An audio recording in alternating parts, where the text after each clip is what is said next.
besnikëria ka shumë vlerë dhe sot janë të pak njerëzit që janë me të vërtet besnik.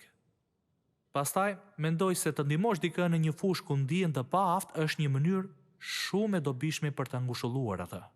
Unë kam disa anëtar të stafit që nëse nuk do të më qëndronin pranë ndonjëherë, puna ime në kompjuter do të ishte një katastrofë.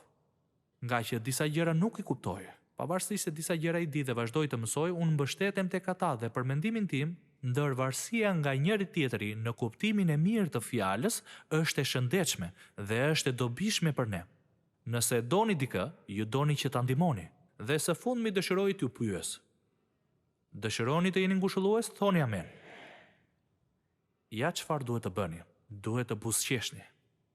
Kjo është mënyra më e lehtë që unë di për të qenë ngushëllues. Dhe më lejoni t'ju them diçka. Ju më ngushëlloni mua. Në fakt, unë mezi pres që të takohemi së bashku dhe të ndaj me ju atë që Perëndia më ka folur sepse e di që do të ndryshoj jetën tuaj. Dhe gjatë kohës që ju më dëgjoni mua, apo mbani shënime, unë marr një shtys të mirë për javën e ardhshme.